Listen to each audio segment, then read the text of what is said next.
Bismillah. Assalamualaikum warahmatullahi wabarakatuh. Alhamdulillah rabbil alamin. Sallallahu wasallam wa baraka ala abdihi wa rasulihi nabiyyina Muhammadin wa ala alihi wa sahbihi wa man sara ala nahjihi ila yaumiddin. Amma ba'd.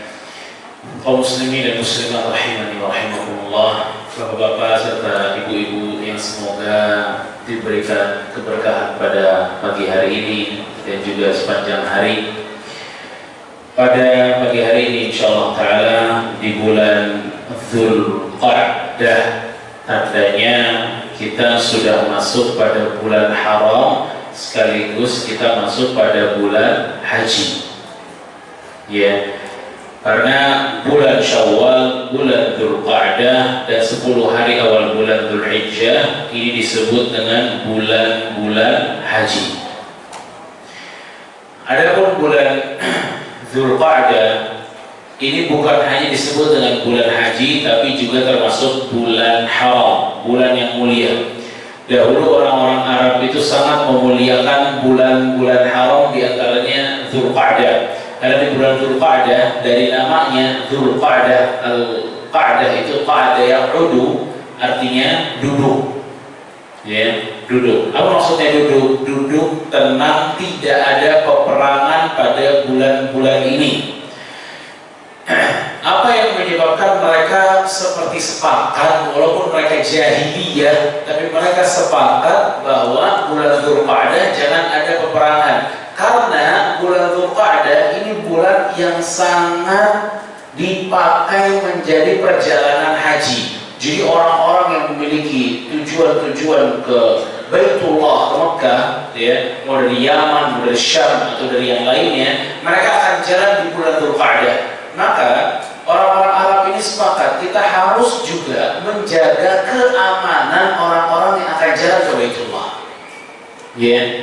Jadi apalagi orang Mekah ya, mereka kalau urusannya kepada Baitullah, yang haji, yang umrah, mereka pasti mempersiapkan agar perjalanan mereka aman. Para tamu-tamu Baitullah ini aman semua. Di antaranya adalah kesepakatan mereka menjadikan Dzulqa'dah itu bulan haram, tak boleh perang, ya, agar orang-orang yang naik haji itu dalam keadaan aman. Makanya sampai sekarang pun para fuqaha itu menyebutkan bahwa keamanan di perjalanan itu termasuk dari kemampuan haji. Kan haji bila mampu. Tapi kalau jalan dari rumah ke Baitullah tidak aman, maka kewajibannya apa? Gugur. Makanya keamanan di perjalanan itu memang diantara syarat wajib haji. Bapak Ibu sekalian rahimani wa rahimakumullah, dan fokus kita pada pagi hari ini ya, kita membawa satu tema, yaitu golongan yang dipanggil dari 8 pintu surga. Ya, maksud dari golongan ini sebenarnya adalah amalannya. Ya, amalan yang dipanggil dari 8 pintu surga. Apa maksudnya? Jadi surga itu memiliki 8 pintu. Ya, surga memiliki 8 pintu. Pintunya yang 8. Ya. Apa yang Allah Subhanahu wa taala katakan dalam surat Shad? Dalam surat Shad ayat ke-50, Allah Subhanahu wa taala berfirman, "Jannati 'adnin mufattahatan lahumul abwab." Kata Allah Subhanahu wa taala, ya surga, surga Aden, mufattahatan lahumul abwab. Surga Aden ini dibuka pintu-pintunya oleh Allah. Dalam surat Shad ayat 50, Allah Subhanahu wa taala menyebutkan kata pintu dengan jamak. Abwab, banyak pintu-pintunya. Artinya ini dalil bahwasanya pintu surga gak cuma satu. Juga pada surat Az-Zumar ayat 71 sampai 73. Dalam surat Az-Zumar ayat 71 sampai 73, Allah mengatakan, "Wasiqal ladzina kafaru ila jahannam zumara hatta idza ja'uha futihat abwabuha."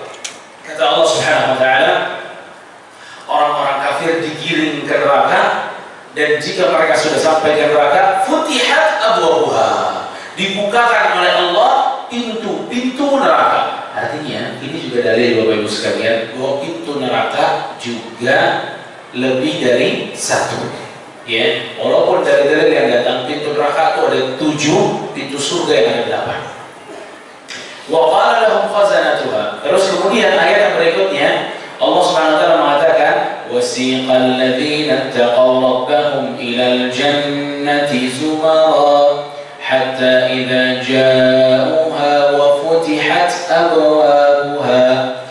Dan saat para penduduk surga digiring untuk masuk ke dalam surga, satu rombongan demi rombongan, ja'uha wa futihat abwabuha, dan dibukakan pintu-pintu surga. Wa qala lahum khazanatuha salamun alaikum tibtum fadkhuluha khalidin. Dan penjaga surganya bakal bilang, keselamatan bagi kalian, selamatlah kalian, selamat bahagialah kalian, masuklah ke dalam surga, kalian akan kekal di dalam nikmat ini. Surat Az-Zumar 71-73 Bapak Ibu sekalian, sampai 73, tapi yang saya bahas yang hanya pada bagian penyebutan pintunya aja. Ini ada yang menarik, disebutkan oleh beberapa para ulama. Pada saat Allah Subhanahu wa taala menyebutkan tentang pintu-pintu neraka dibuka, Allah mengatakan futihat abwabuha, dibukakan pintu-pintunya. Waktu Allah Subhanahu wa taala mengatakan tentang pintu surga, itu ada bedanya. Bedanya di mana? Di huruf waw, wa futihat abwabuha. Kalau yang di pintu neraka Allah cuma bilang idza ja'uha futihat abwabuha. Kalau rombongan yang masuk neraka datang, futihat abwabuha. Dan kalau rombongan surga yang datang, dan dibukalah pintu surga. Kenapa pakai dan? Sebagian ada yang menyebutkan bahwa kata wa dan ya itu memang biasanya disebutkan dalam bahasa Arab untuk hal-hal yang lebih dari 7. Ya, suatu hal yang lebih dari 7 mereka sebutkan dengan pemisahan huruf wa. Karena pintu neraka cuma 7, Allah nggak bilang wa futihat karena pintunya cuma 7. Tapi kalau surga pintunya 8, Allah sebutkan wa futihat, dan dibukakan. Kenapa? Karena kaidah dalam bahasa Arabnya kalau sudah menyebutkan sampai 8 bagian, maka biasanya mereka menyebutkan dengan wa. Ini nih, kalimat waw ini yang disebut atau disebutkan oleh beberapa para ulama, ini juga menjadi sebuah, bukan dalil yang jelas ya, tapi ini sebuah indikasi bahwasanya pintu surga itu ada 8. Adapun di dalam hadis-hadis, maka kita akan baca bahwa memang pintu surga itu ada 8. Tidak ada khilaf untuk pintu surga itu ada 8, akan tetapi yang banyak khilafnya itu ada di nama-nama pintu surga. Apa aja nama-namanya? Ya, di antara yang disebutkan dalam beberapa hadis, ada pintu surga namanya babus shalah, pintu salat. Yang kedua, ada pintu surga namanya babus sadaqah, bab sedekah. Dan yang ketiga, ini paling familiar kayaknya, babur rayyan, pintu ar-rayyan. Pintu ar-rayyan itu pintu amalan apa? Puasa. Ya, amalan puasa. Kenapa disebut pintu ar-rayyan? Ya, ar-rayyan itu artinya hilang dahaga. Ya, ar-rayyan itu artinya apa? Hilang dahaga. Makanya disebut pintu ar-rayyan. Pintu ini dimasukin sama orang-orang yang berpuasa, yang dengan dia masuk pintu tersebut, dia tidak akan pernah merasakan dahaga sedikit pun. Yang keempat yang disebutkan, ada namanya babul jihad, pintu jihad. Yang kelima, babul haji, pintu haji. Ya, pintu haji. Al-Imam Ibnu Hajar dalam hal ini beliau mengatakan baqiya minal arkanil Islam hajj, yang tersisa dari nama-nama pintu surga itu hanya haji. Maka dipastikan, kata Ibnu Hajar rahimahullah, bahwa di antara salah satu nama pintu surga adalah pintu haji. Ya, itu yang kelima. Yang keenam, ada namanya babul aiman. Babul aiman, pintu kanan. Babul aiman, pintu kanan. Pintu kanan itu untuk siapa? Pintu kanan itu ada dalam sebuah hadis diriwayatkan Bukhari dan Muslim. Dengarkan hadis. Allah Subhanahu wa taala akan mengatakan kepada Nabi Muhammad sallallahu alaihi wasallam, "Ya Muhammad, adkhilil jannata min ummatika." Wahai Muhammad, masukkanlah orang-orang ke dalam surga dari umatmu, man la hisaba alaihi, yang tadi tidak ada hisab baginya sama sekali. Min babil aiman min abwabil jannah. Masukkanlah mereka dari pintu aiman, pintu kanan dari pintu-pintu surga. Wa hum syuraka'un nas fi ma siwa dzalika minal abwab. Ya. Hadis ini menunjukkan bahwasanya yang mendapatkan pintu atau masuk dari pintu aiman, pintu kanan itu adalah mereka yang kesempurnaan tawakal dan tauhidnya paling besar. Saya juga pernah bahas di tempat ini juga tentang 70.000 orang yang masuk surga tanpa hisab, tanpa azab. Ya. Nah, para ulama mengatakan yang bakal masuk dari pintu aiman ya mereka. Karena 70.000 orang yang masuk surga tanpa hisab, tanpa azab, kunci yang mereka miliki apa? Tawakal mereka yang luar biasa. Nah, mereka akan masuk kepada babul aiman, pintu kanan ini, ya. Karena dijelaskan dalam hadis dari siapa lain. Itu kita yang keberapa tadi Pak? Nah, yang ketujuh, bab al-kadhimin al-ghaidha wal 'afina 'anil nas. Panjang banget namanya Ustaz. Al-kadhimin al-ghaidha wal 'afina 'anil nas adalah bab menahan amarah dan pemaaf. Ya, sifat. Sampai ada pintu surga namanya dengan sifat ini. Menahan amarah dan pemaaf. Al-kadhimin al-ghaidha wal 'afina 'anil nas.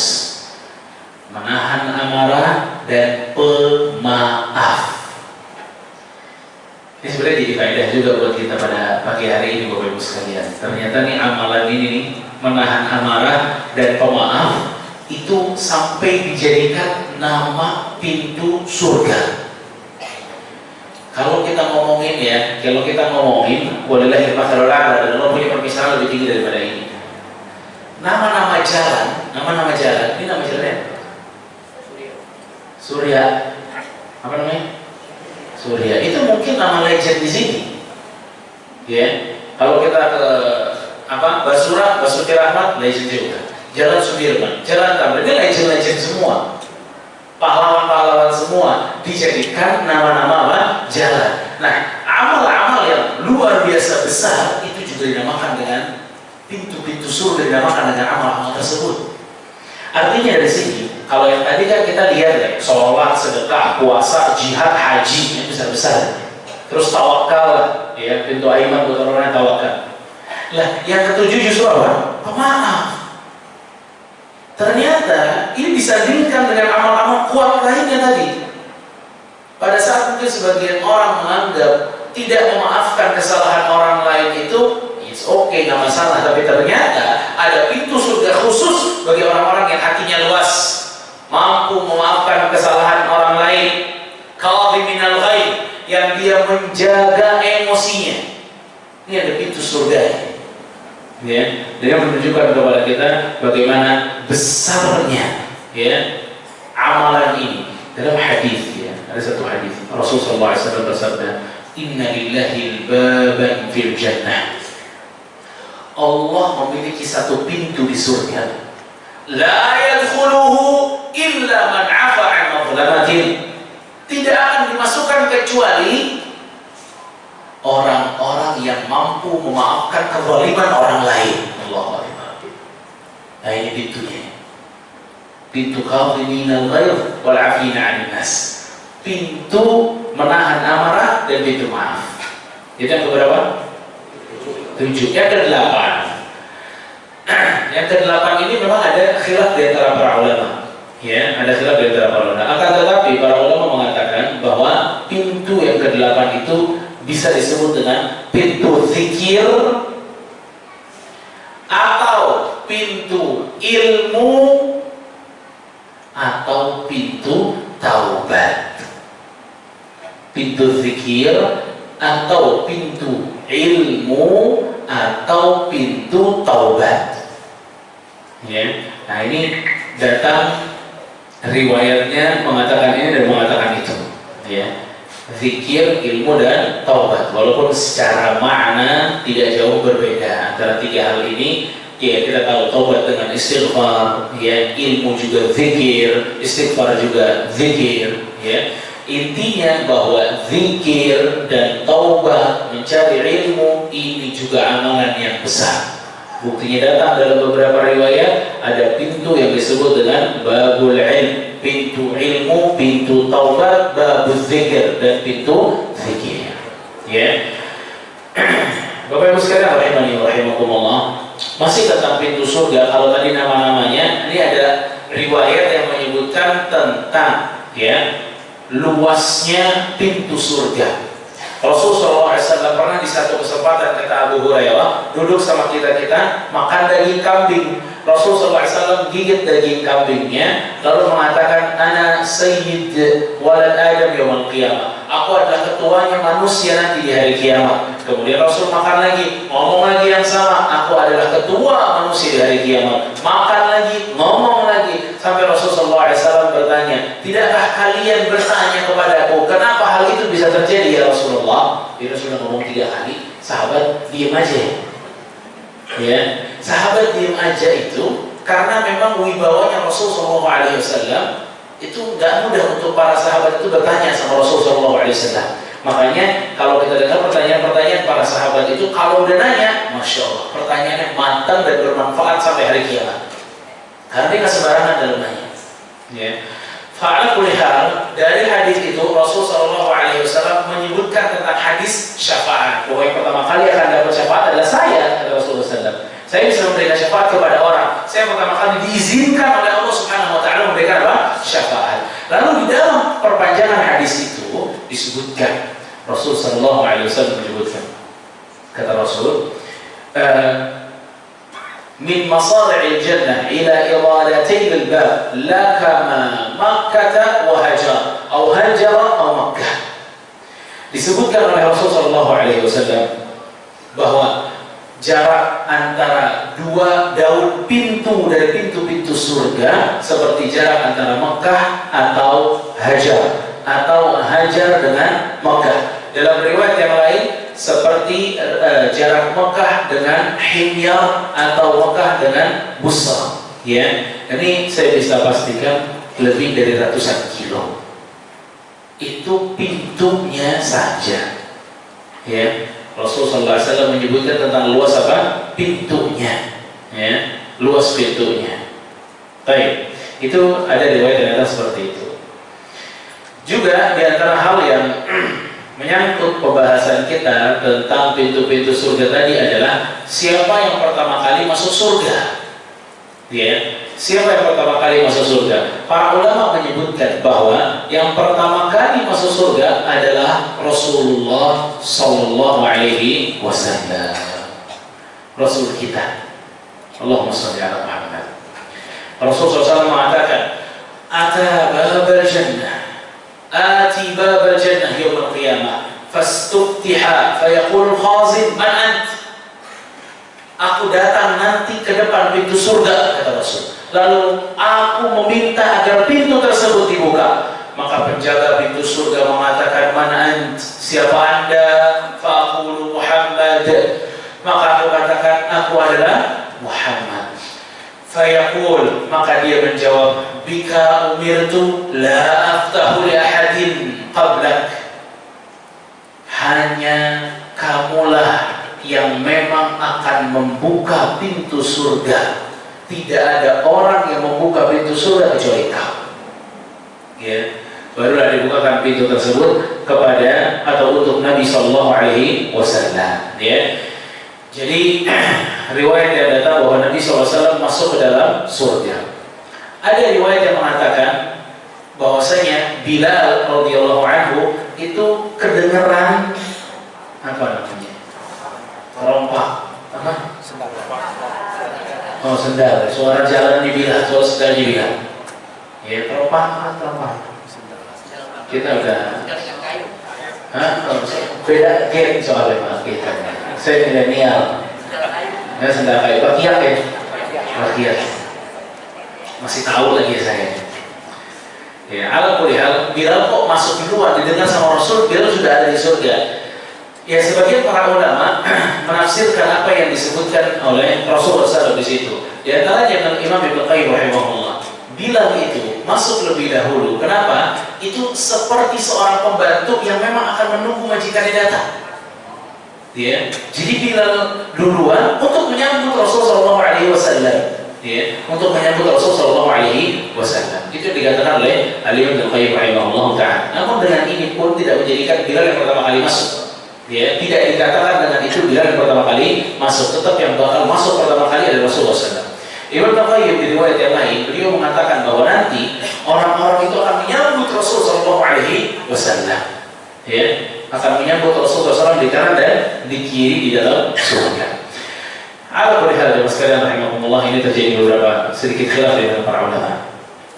Nah, sekarang kita masuk kepada amalan-amalan apa saja yang memang manfaat amalan tersebut dibukakan 8 pintu surga. Emang kenapa sih kalau dibukakan 8 pintu surga? Kenapa? Para ulama bilang ini artinya kepastian bahwa orang yang mengamalkan amal tersebut akan masuk surga. Bahkan bukan hanya masuk surga, diperintahkan, dipersilahkan baginya, pilih mau pintu yang mana aja, silahkan.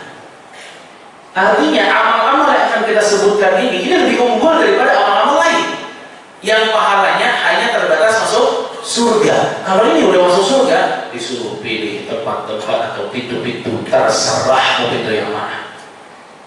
Ini memotivasi kita agar kita tahu ini amalan di antara amal yang sangat diunggulkan. Ya, ini amalan di antara amal yang sangat kuat di sisi Allah Subhanahu wa taala. Dan amal yang pertama adalah amalan bertauhid kepada Allah Subhanahu wa taala. Ya, bertauhid kepada Allah Subhanahu wa taala. Apa hadisnya? Rasul sallallahu alaihi wasallam bersabda dari hadis Ubadah bin Samit radhiyallahu anhu, "Man qala asyhadu an la ilaha illallah." Siapa yang bersaksi bahwa tiada yang berhak disembah selain Allah, la syarikalah, tiada sekutu baginya, wa anna Muhammadan abduhu wa rasuluh, dan Nabi Muhammad adalah hamba dan rasulnya, wa anna Isa abdullah, dan Isa adalah hambanya Allah, wa ibnu amati, dan putra dari Maryam, wa kalimatuhu alqaha ila Maryam, dan Isa diciptakan lewat kalimat Allah Subhanahu wa taala yang Allah berikan kepada Maryam, wa ruhun minhu, dan ruhnya pun dari Allah, wa annal jannata haqqun wa narun haqq. Surga itu benar, neraka itu benar. Dua kalimat syahadat, yang kedua tentang Nabi Isa alaihissalam, yang ketiga bersaksi bahwa surga itu benar, yang keempat neraka itu benar. Nah, ini 4 kesaksian. Apa kata Rasulullah SAW? Siapa yang mengatakannya, bersaksi dengan 4 hal ini, adkhalahul jannata min ayyi abwabil jannati thamaniyata sya'. Allah akan masukkan dia ke dalam surga dari 8 pintu yang dia pilih. Silahkan pilih. Hadis diriwayatkan Imam Muslim. Ya. Berarti yang pertama, amalan pertama adalah tauhid. Ya. Amalan pertama adalah at-tauhid. Al-Imam Nawawi rahimahullah beliau mengatakan, "Hadza haditsun 'azimun mawdi', wa huwa ajma' al-ahadits al-mustamilah 'ala al-aqaid. Ini hadis di antara hadis yang paling mencakup hal-hal akidah, yang kalau seseorang mengatakannya dengan ikhlas maka dia keluar dari agama-agama selain Islam, berlepas diri. Ya. Ala ikhtilafi aqaidihim wa taba'udihim. Walaupun agama-agama lain memiliki akidah-akidah yang beda-beda, tapi kalau dia bersaksi ini, maka dia keluar dari seluruh agama kecuali Islam. Ini menunjukkan kuatnya hadis ini, amal ini, ya. Dan di sini ada tambahan adalah setelah 2 kalimat syahadat, yaitu tentang Nabi Isa. Makanya Bapak Ibu sekalian rahimakumullah, sebagian para ulama itu bilang, kalau yang masuk Islam itu adalah ahlu kitab, ya, maka baiknya pada saat dia bersyahadat tambahkan juga kalimat-kalimat tentang pengakuan. Pengakuan apa? Isa adalah hamba dan rasul. Isa adalah putranya Maryam. Ya. Tambahan-tambahan ini membersihkan orang tersebut yang akan masuk Islam dari agamanya yang lama. Ya.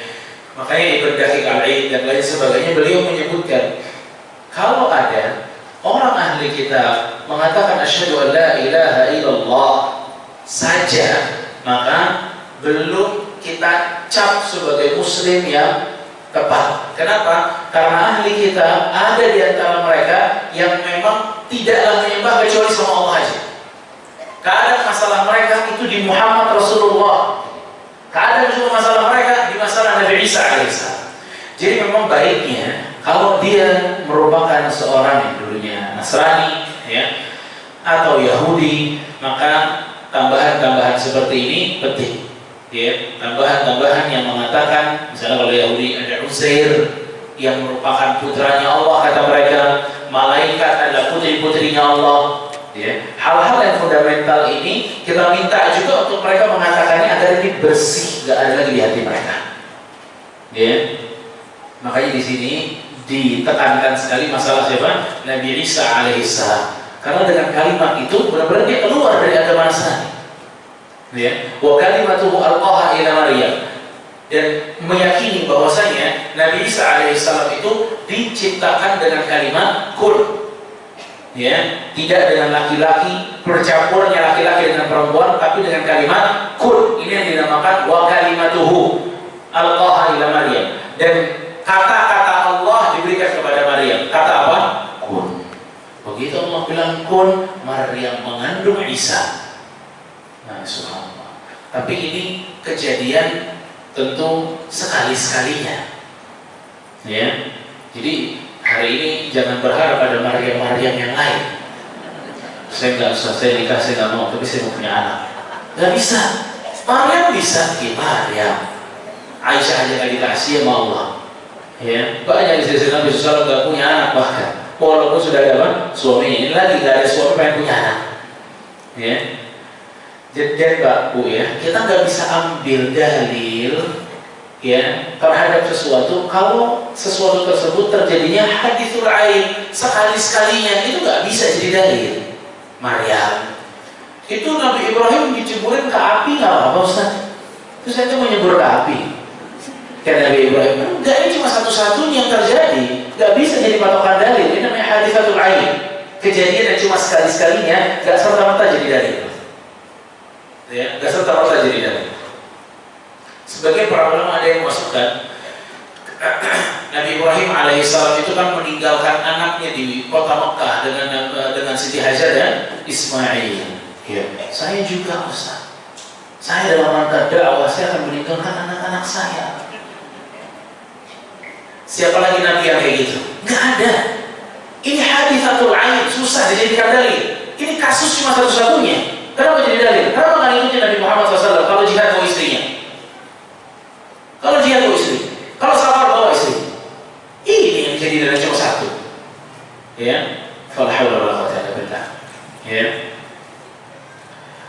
Ala kulli hal, ya, jemaah sekalian rahimani wa rahimakumullah, ini amal yang pertama, yaitu tauhid. Ya. dengan penebalan-penebalan tentang Nabi Isa alaihissalam, dan surga itu benar adanya, neraka itu benar adanya.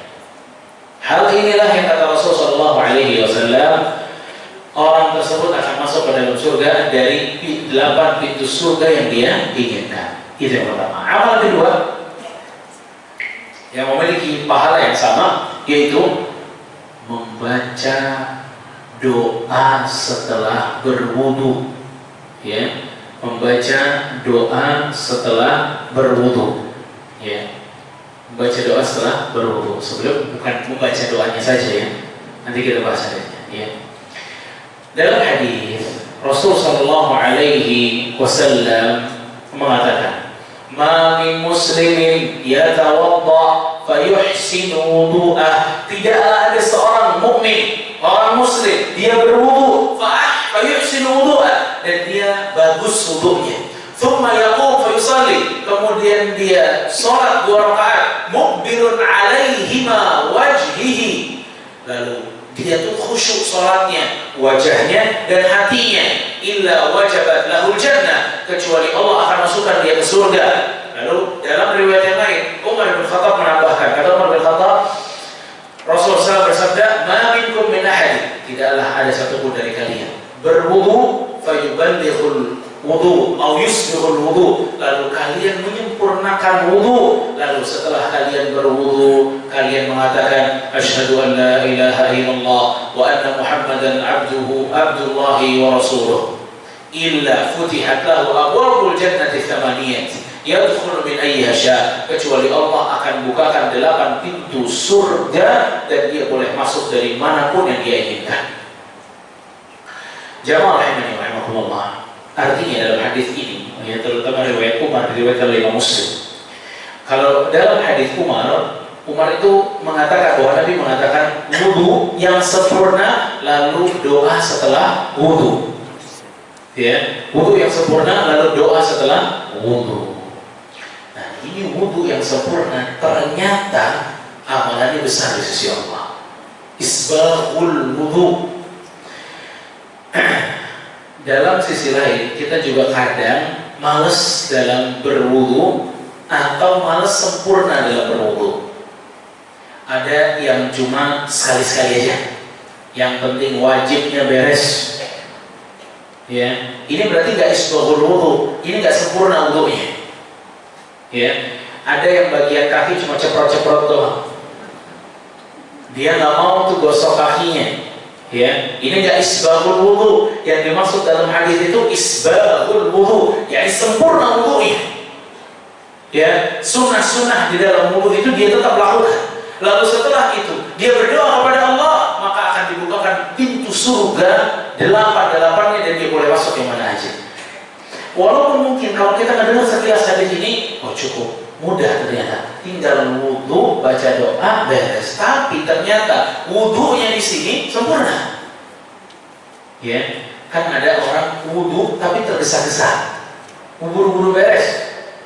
Ya, ntar bagian kepala, sifat-sifat depan doang cabut. Ya, ini tergesa-gesa, ini nggak sempurna. Rasulullah SAW itu selalu membasuh seluruh bagian kepalanya, seluruh. Ya, dalam hadis-hadis semuanya dibasuh oleh Rasulullah SAW. Nah, pada saat seseorang tidak memakai wudu yang sempurna, maka dia tidak bisa masuk dalam hadis ini. Isbaghul wudu tadi. Itu kalau kita bicara tentang rambut. Ada juga isbaghul wudu. Isbaghul wudu itu istinsyak. Istinsyak itu menghirup air ke dalam hidup kita. Rasul sampai mengatakan, "Balighu fil istinsyak." Sempurnakanlah, sungguh-sungguhlah dalam istinsyak.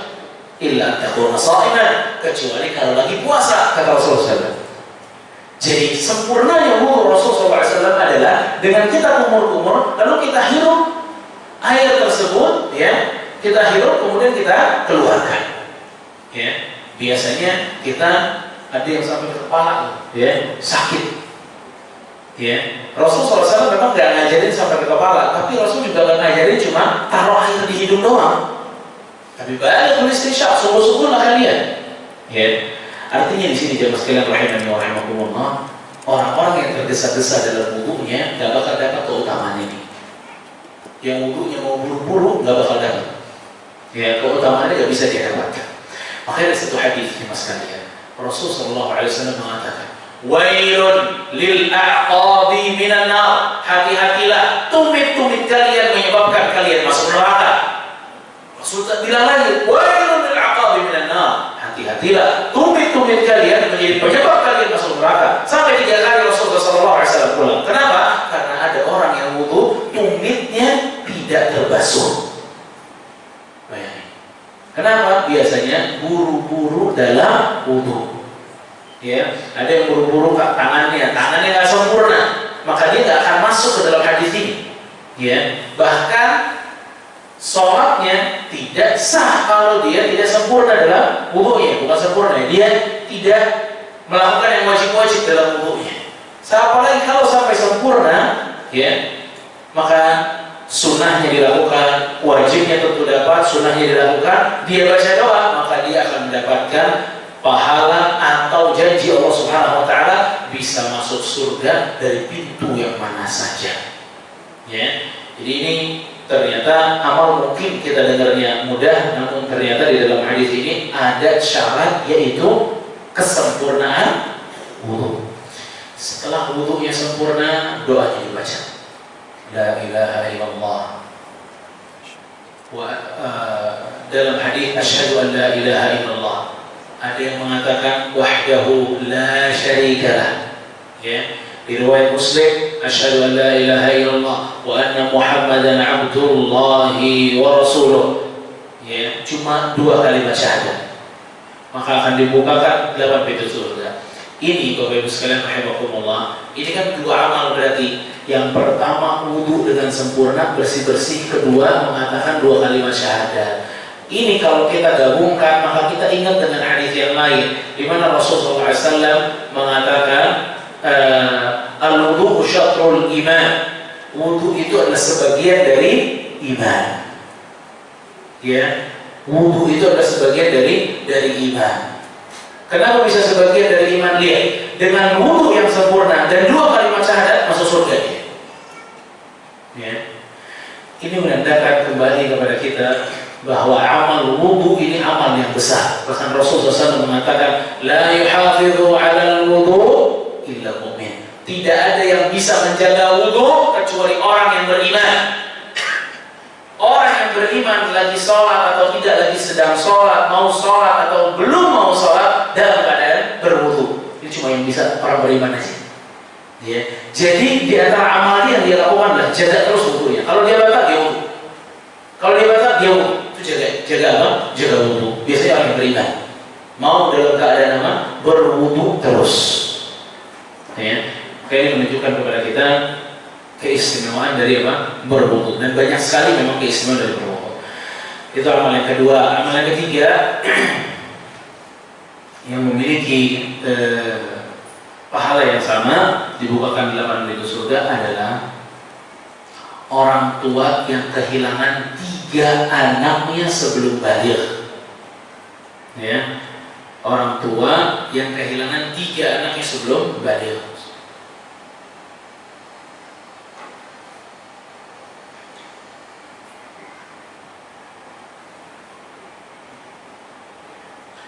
Hadisnya Rasul sallallahu alaihi wasallam bersabda, "Ma min muslimin yamut lahu thalathata min al-walad lam yablugh al-hintha."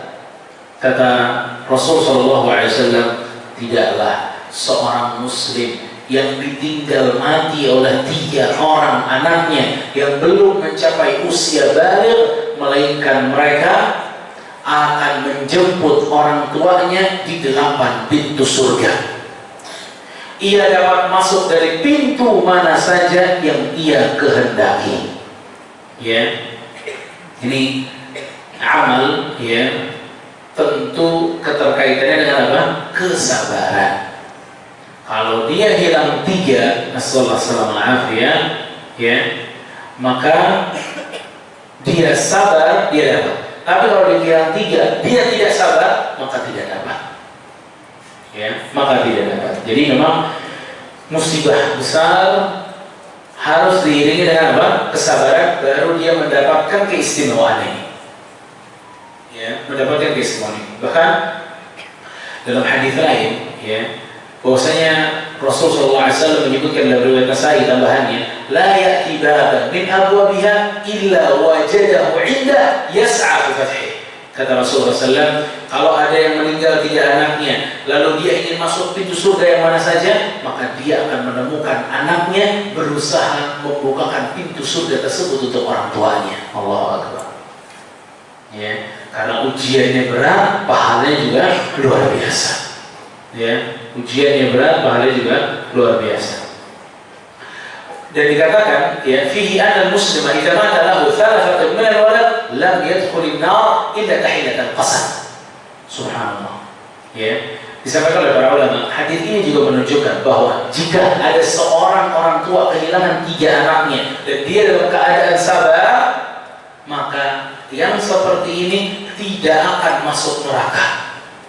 Illa tahillatal qasam, kecuali hanya melewatinya. Ma minkum illa wariduha, kata Allah. Tidaklah kalian kecuali akan melewati apa? Neraka. Ya, cuma itu aja, dia nggak akan masuk.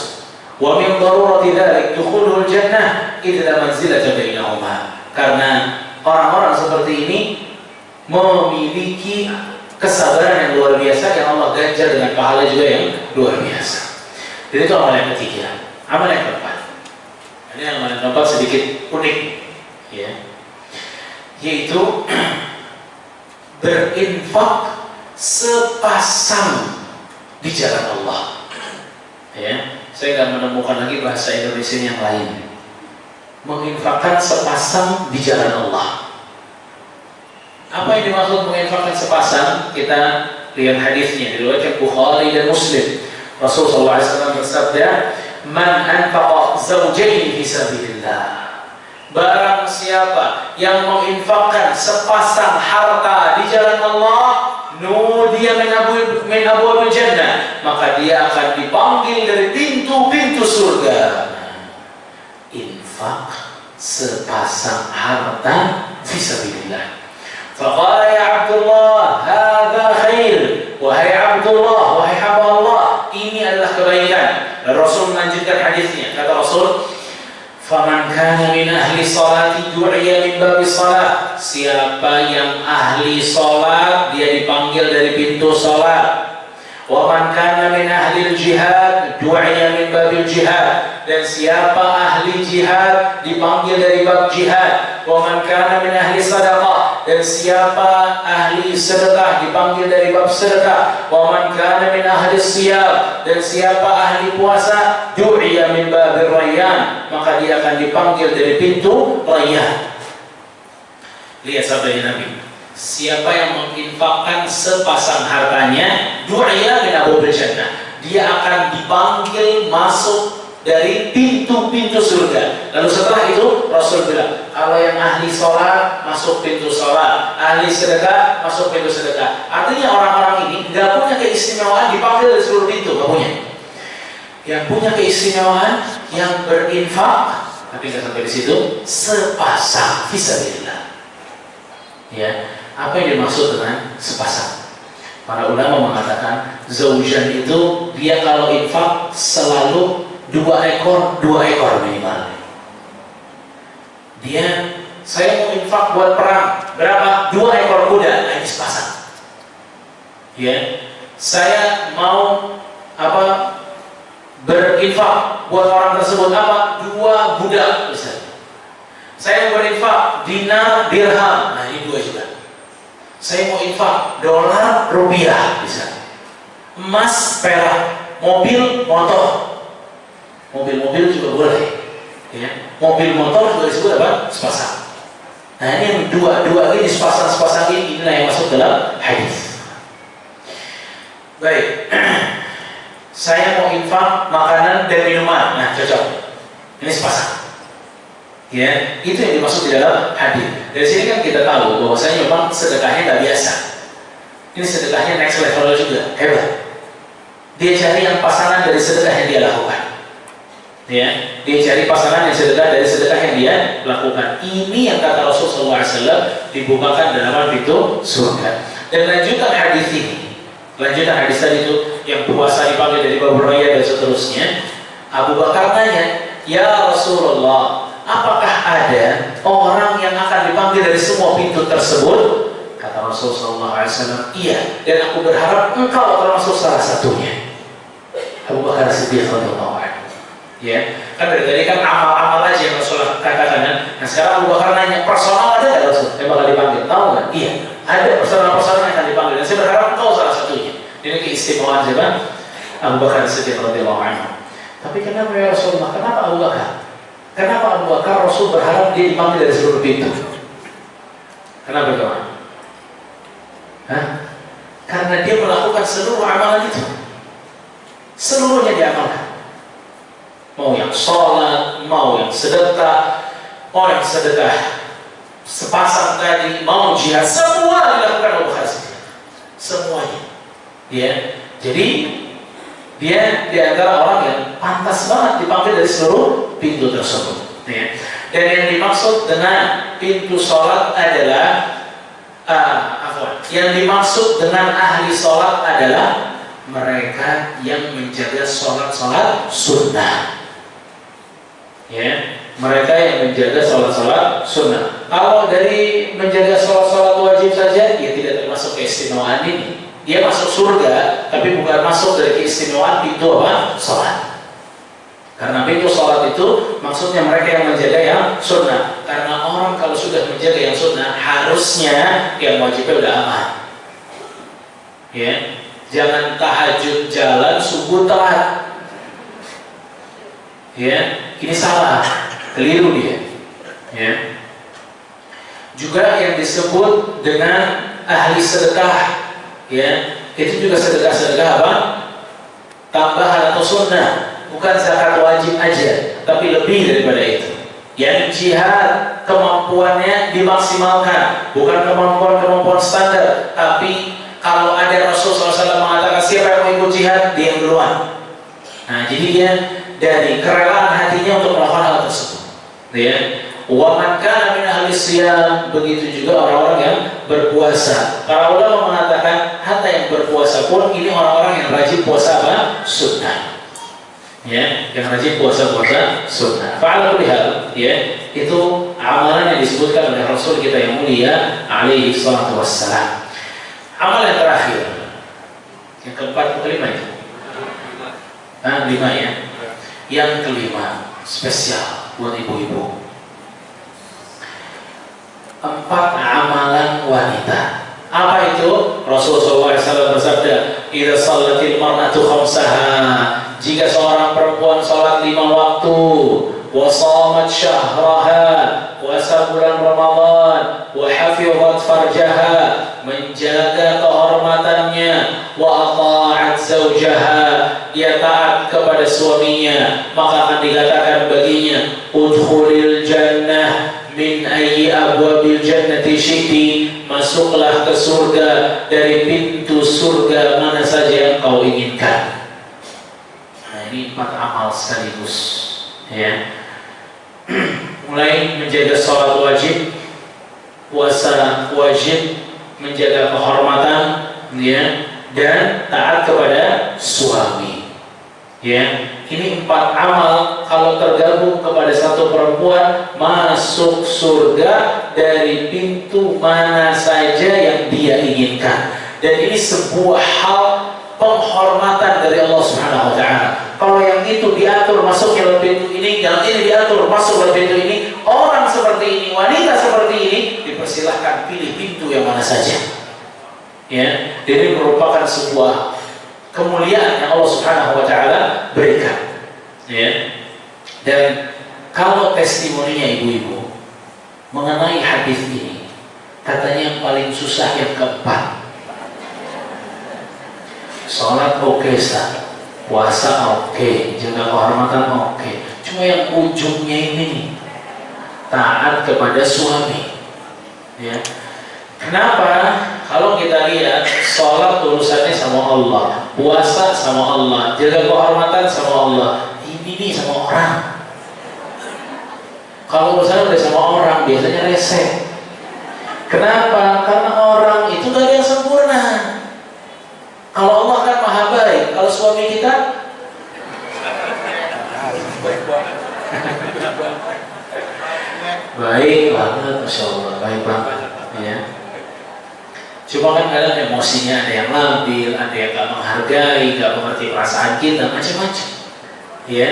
Inilah yang menjadi kesulitan, karena yang keempat itu diminta muamalah baik sama manusia ya, diminta muamalah baik sama manusia. Tapi siapa yang mau sabar dari para perempuan, dari para istri ya, dalam menjalankan empat hal ini, maka keistimewaan telah didapatkan oleh Allah.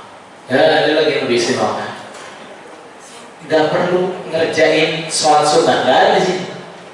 Gak sholat sunnah, gak puasa sunnah, wala umrah, wala haji disebut. Ini sholat, puasa, menjaga kehormatan dan taat kepada suami, masuk surga. Simpel ya bapak-bapak ya. Setuju kan? Setuju bapak-bapak sama saya. Simpel banget. Cuma kalau di ibu-ibu gak simpel lah, ribet katanya. Ya khair insyaallah ya. Ala kulli hal, kalau kita nggak mendengar hadis-hadis seperti ini, maka semangat kita dalam beramal melemah ya. Dan gunanya kita datang ke tempat-tempat pengajian agar kita diingatkan kembali dengan hadis-hadis Rasul sallallahu alaihi wasallam ya. Dan itulah Bapak Ibu sekalian rahimani wa rahimakumullah, amalan-amalan yang kiranya memiliki pahala dibukanya 8 pintu surga. Apa yang pertama? Tauhid ya. Yang kedua, membaca doa setelah wudu ya. Kalau ditambahkan wudu sempurna dan membaca doa setelahnya, itu lebih baik. Wudu yang sempurna dan membaca doa setelahnya. Yang ketiga, orang tua yang kehilangan 3 anak sebelum balik. Yang keempat,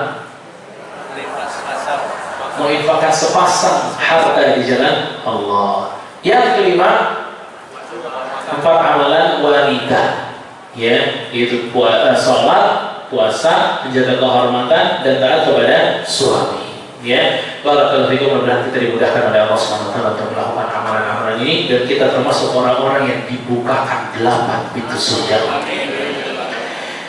Barakallahu fikum, kita buka sesi tanya jawab. Tafadhal.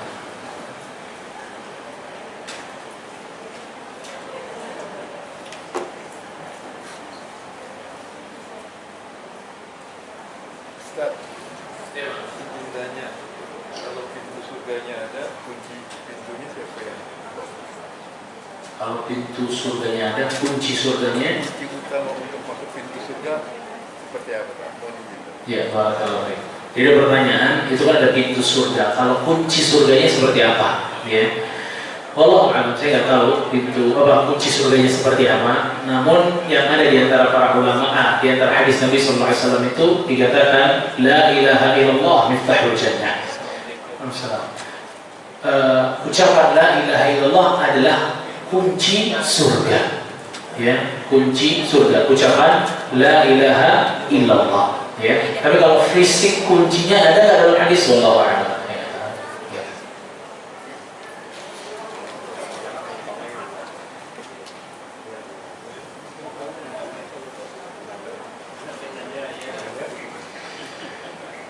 Apa hukumnya menghadiri acara walimatus safar orang yang mau naik haji? Sebenarnya orang yang mau naik haji nggak wajib ya, nggak sunnah juga untuk walimatus safar ya, nggak wajib, nggak sunnah juga. Tapi kalau dia mau ngumpulin orang ya sebelum dia berpergian sekaligus pamit pun nggak dilarang. Tapi jangan ada ibadah-ibadah khusus yang dia lakukan di sana. Misalnya mesti baca Anas 3 kali atau kita baca Al-Baqarah bareng-bareng, jangan, nggak perlu. Tapi kalau ngumpulin orang, kemudian keluarga yang kita kumpulin, kita pamit mau pergi haji, minta doakan agar pergi selamat, pulang selamat, boleh. Karena ini safar-safar besar memang ya, boleh seperti itu. Lalu bagaimana Ustaz? Kan kita nggak boleh riya. Siapa yang ngajarin riya? Saya ngajarin pamit. Pamit nggak selalu riya. Ya, kalau Anda tidak bisa, ya nggak usah pamit sudah. ya, kecuali kepada orang-orang yang sangat dekat kepada kita. Tapi nggak bisa juga kita melarang orang yang mau ngumpulin keluarganya sebelum dia berangkat, nggak bisa juga. Ya, kita hanya memberikan poin-poin yang ketentuan. Jadi kalau memang di dalam acara itu nggak ada yang aneh-aneh, nggak ada ibadah-ibadah khusus, nggak apa-apa kita datang. Kedua, kalau masjidnya kecil boleh nggak sholat di antara tiang masjid? Kalau memang sudah penuh, para ulama bilang boleh. Ya, para ulama bilang boleh. Tapi kalau nggak penuh, jangan diisi di antara tiang. Ya, nggak boleh.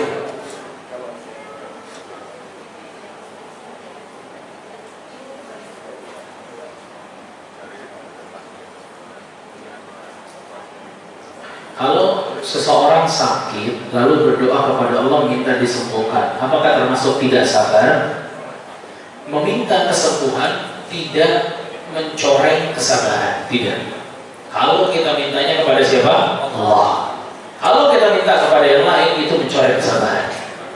Ya, jadi kita minta doa itu tidak mencoreng kesabaran. Sekarang kita misalnya keadaan ekonominya lagi menurun, hutangnya lagi banyak. Kita minta, ya Allah, lunasilah hutangku ya Allah. Ini bukan gak sabar, ini permintaan kita, ini tidak mencoreng kesabaran.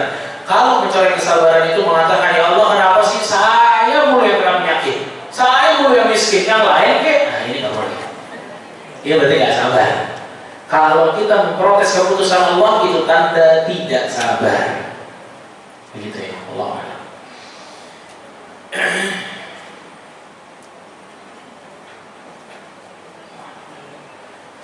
Saya diceraikan suami lewat WA, dan 2 minggu kemudian mantan menikah lagi tanpa memberi iddah, dan juga mantan tidak pamit ke orang tua kalau sudah menceraikan saya. Apakah tindakan mantan zalim ke saya dan orang tua? Ya. Pertama, ya, kalau ada kasusnya laki-laki menceraikan istrinya, kemudian 1 hari kemudian nikah lagi, boleh, karena laki-laki gak ada iddah. Ya, yang gak boleh nikah lagi ya perempuan, gak boleh langsung. Ya. Dan apakah tindakan seperti ini zalim? Ini mesti dilihat kasusnya. Ya, ini mesti lihat kasusnya. Walaupun kalau zahir pertanyaannya suaminya atau mantan suaminya keras juga, begitu ditinggal belum sempat ngomong sama orang tuanya, nggak dibalikin kepada orang tuanya, anak putrinya, kemudian langsung nikah lagi. Ya memang itu nggak baik, nggak bijak. Ya, tapi kita nggak bisa menghakimi seseorang secara personal kecuali kasusnya jelas. Ya, tapi kalau dari pertanyaan ini ya kita bisa lihat itu nggak bijak kalau seperti itu. Ya, Allah.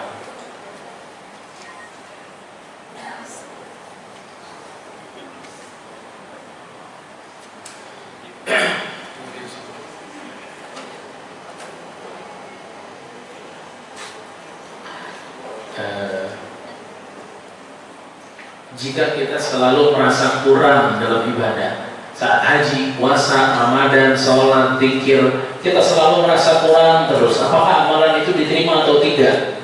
Soalnya terus terpikir seperti itu. Sebenarnya pikiran ini bagus, positif. Selama pikiran itu memberikan kepada kita semangat beramal. Tapi kalau pikiran kayaknya kurang, diterima apa enggak, menjadikan kita putus asa, berarti itu pikirannya negatif. Ya. Jadi mesti dilihat akibatnya seperti apa dari pikiran ini. Karena para ulama atau para orang-orang soleh, mereka memang di antara harap dan cemas dalam beramal.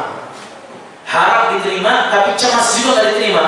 Hal ini yang menjadikan mereka terus mau beramal. Jadi selama efeknya itu positif, berarti benar pikirannya. Tapi kalau sudah jadi putus asa, gue capek ibadah dari terima, ini berarti gak bagus pikirannya, negatif dari syaitan. Ya, dari setan. Makanya seimbangkan diri kita. Kalau sudah mulai ada masa-masa kecemasan bakal nggak diterima atau apalagi sampai putus asa, maka ketahuilah bahwa Allah Subhanahu wa taala menerima amal ibadah orang-orang yang mungkin amal ibadahnya nggak sebanyak kita, tapi diterima sama Allah. Ya, Allah Subhanahu wa taala ridho dengan yang sedikit, apalagi dengan yang banyak. Allah menerima amal-amal ibadah yang ada kurang-kurangnya pun masih diterima sama Allah. Ya, maka kita lihat diri kita, pemikiran tersebut membawa kita ke akibat seperti apa. Ustaz, jika istri melanggar langgar salah satu dari perintah itu, apakah bisa masuk surga? Nah, ya itu dia masalahnya. Nah, jadi masalah kan? Bisa gak ya? Ya, selama bukan kekufuran sih memang masuk surga. Tapi kalau kurang ajar sama suami, peluang mampir ke neraka besar. Ya, peluang mampir ke neraka besar. Makanya minta maaf kepada suami kalau nggak mampu dengan apa yang diperintahkan oleh suami, minta maaf. Ya, minta maaf.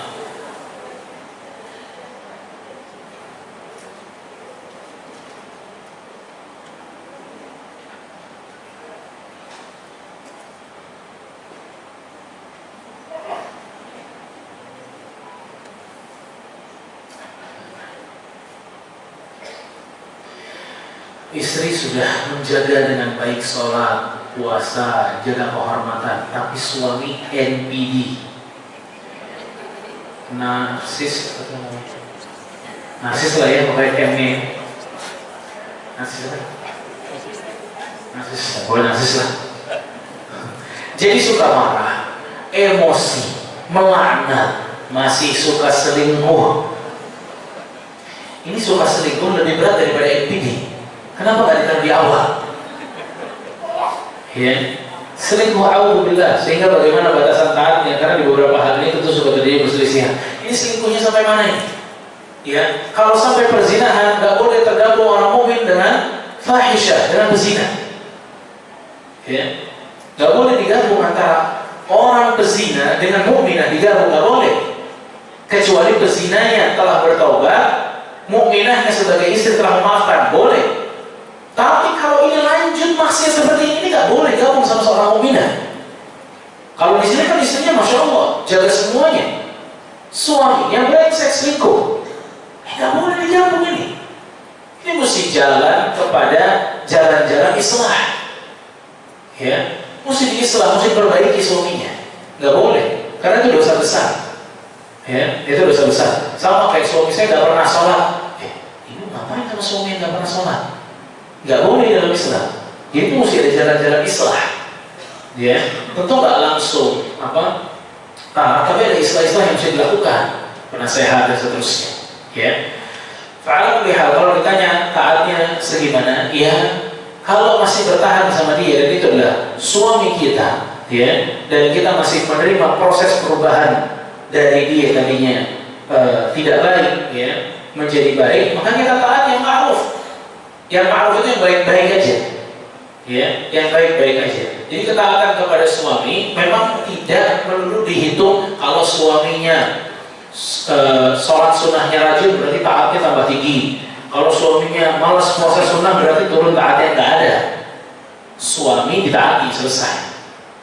Ya, ala kulli hal, ketaatan tetap dari hal-hal yang ma'ruf, hal-hal yang dibenarkan dalam syariat untuk taat, nggak ada pelanggaran, kita ikut. Ya, begitu Allah.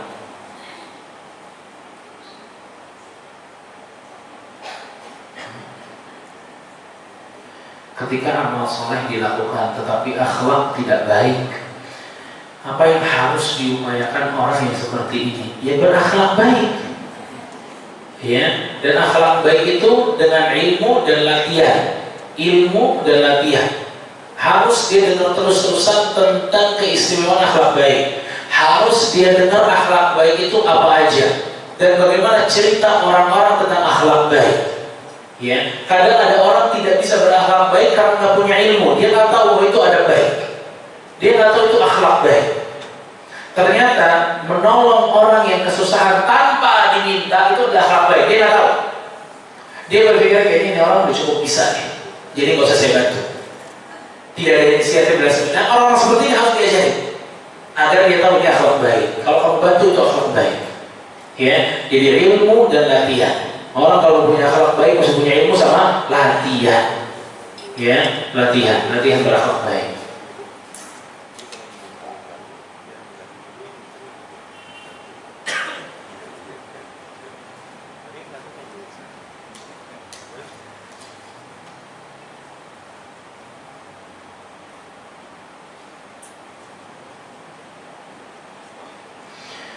mengenai menyempurnakan wudu.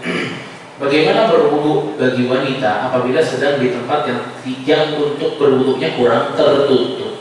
Apakah boleh jika mengusap kepala saja tanpa membuka kerudung pas bagian usap kepala? Ya, sebenarnya boleh ya. Sebagaimana hadis dari Ummu Salamah kalau tidak salah, dia mengusap bagian apa? Jilbabnya. Ya, dia mengusap bagian jilbabnya saat keadaan tidak memungkinkan untuk dibuka. Tapi saran saya, kalau ibu mau pergi, ibu wudu dulu dari rumah. Ya, wudu dari rumah. Kalau batal baru lakukan apa yang saya katakan tadi, boleh mengusap.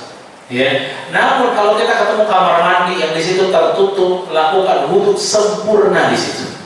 Ya, yang kan kalau di kita kan tempat wudu kadang perempuan laki, masya Allah, nggak ada bedanya. Ya, kayak mahram semua. Ya, tapi kalau ada kamar mandi di sana yang bisa kita wudu di dalam situ, ada wasakolnya yang kita wudu, ya, yang di situ perempuan semua, itu yang dilakukan. Ya, itu yang dilakukan. Allah.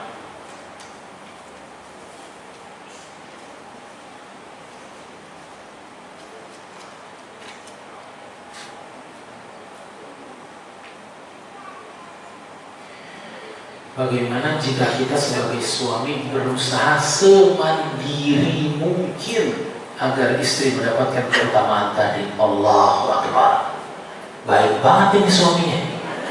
Masya Allah, tabarakallah. Bayangin, ya saya nggak tahu dia nulis siapa, cuma bersyukur. Ya. Jadi dia rela semandiri mungkin agar tidak banyak tugas yang diberikan kepada istrinya, agar istrinya minim peluangnya untuk ingkar kepada suami. Allahu Akbar. Masya Allah, orang Bekasi nggak main-main. Ya, panutan banget ini, luar biasa. Luar biasa. Pantes nama orang ini jadi nama jalannya, pantes legend ya. Ala kulli hal, Pak, ya. Kalau memang dengan kita mensedikitkan tugas-tugas yang kiranya akan berat istri kita memikulnya, lalu akhirnya istri kita bisa melakukan hal-hal baik lainnya, ya boleh kita mengurangi selama kita ridha. Tapi kalau kita nggak suruh malah main medsos terus, suruh aja. Daripada main medsos lagi keluar ke sana, kalau nggak usah suruh, karena nggak ada amal yang lebih besar bagi dia kecuali melayani suaminya. Nggak ada yang besar daripada itu. Nggak ada yang lebih besar daripada itu. Ya, yang penting kita hanya nyuruhnya yang kira-kira memang dia mampu. Ya, itu aja. Ya, karena dia juga butuh pahala. Karena nggak ada seorang istri pahala paling besarnya dalam bermuamalah itu adalah menjadi melayani suaminya. Itu terbaik, Pak. Bayangin, jadi masuk surga kalau kayak gitu. Rasul nggak nyebutin yang lain, sholat, puasa, jaga kehormatan, taat suami, selesai. Ini luar biasa. Jadi amal itu besar. Intinya kitanya sebagai suami yang bisa mengukur nih sebenarnya paham atau tidak paham, ngerti atau tidak ngerti. Ya, misalnya istri kita lihat lemah, tapi kita minta tolong angkatin galon. Kalau berat, kamu masa nggak bisa, jangan kurang ajar sama suami. Mesti bisa hebat juga lebay. Ya, ala kulli hal ini luar biasa. Ya, mungkin dengan cara kita lihat perintah-perintahnya apa saja. Kalau puasa Daud karena berharap bisa doa-doa mudah terkabul, boleh tidak? Ya boleh, puasa memang bikin doa kita terkabul. Tapi jangan cuma itu, ya kita juga berharap pahala yang banyak dari Allah, jauh dari neraka. Ya masih banyak impian-impian yang lebih besar yang mestinya ada dalam kepala setiap dari kita. Nggak cuma masalah dunia doang yang pengen kita doain.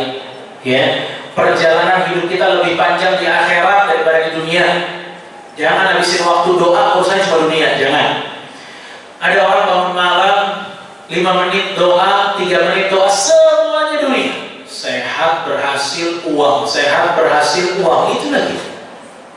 Kapan minta jauh dari neraka, tidak kena azab kubur, dapat nikmat kubur? Kan kita butuh. Tidak kehausan di padang mahsyar, dimudahkan hisabnya, masuk surga tanpa hisab, tanpa azab. Ini kita butuh semua. Ya, maka memang ya subhanallah, para ulama mengatakan Anda bisa melihat orang itu konsentrasinya dia dunia atau akhirat dari doa-doanya. Ya, dari doa-doanya. Kalau mayoritas doanya tentang dunia, maka ini bisa dinilai bahwa kita sebagai orang yang masih memikirkan dunia merupakan akhirat. Fala haula wala quwwata illa billah. Maka jangan sekalian rahimahullah, kita juga banyak berdoa tentang akhirat kita. Dan di antaranya adalah semoga Allah SWT memberikan kemudahan bagi kita untuk mengamalkan amalan-amalan tersebut yang menjadikan kita bisa masuk surga, dan masuk surga dipanggil dari 8 pintu surga. Barakallahu fikum, kurang lebihnya saya mohon maaf. Wassallallahu ala Muhammadin wa ala alihi wa sahbihi ajma'in. Subhanakallahumma wa bihamdika asyhadu an la ilaha illa anta astaghfiruka wa atubu ilaik. Wassalamu alaikum warahmatullahi wabarakatuh.